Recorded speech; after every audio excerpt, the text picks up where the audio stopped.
কক্সবাজারের মহেশখালী পৌরসভার গোরখঘাটা দক্ষিণ রাখাইনপাড়া শ্মশানে নির্মাণাধীন বাউন্ডারি দেওয়াল ভেঙে দেওয়ার চেষ্টার অভিযোগ উঠেছে স্থানীয় এক জামায়াত নেতার বিরুদ্ধে।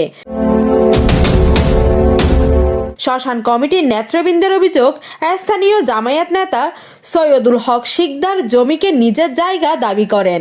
পরে তার ভাতিজা আরমান শিকদার নির্মাণ কাজে বাধা দেন। এক পর্যায়ে রাতে 7 থেকে 8 জন লোক নিয়ে এসে নির্মাণাধীন দেওয়াল ভেঙে জায়গা দখলের চেষ্টা করেন। স্থানীয়দের দাবি, জেলা প্রশাসক সহ স্থানীয় মুসলিম সম্প্রদায়ের সহযোগিতা ও আর্থিক অনুদানে প্রায় 350 বছরের পুরনো এই শ্মশানের বাউন্ডারি নির্মাণ কাজ চলছিল।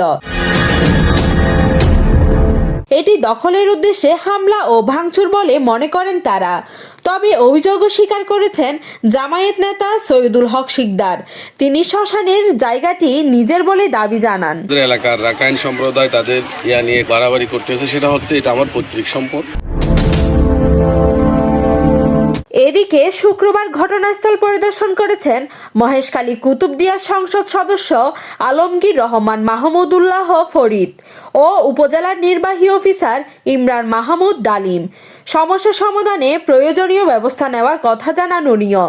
মাননীয় এমপি স্যার নির্দেশনা দিয়েছেন যে এই পুরো জিনিসটা আমরা স্টাডি করে আইন কানুন দেখে আমরা একটা ডিসিশনে পৌঁছানোর চেষ্টা করব। News desk, Hindus news.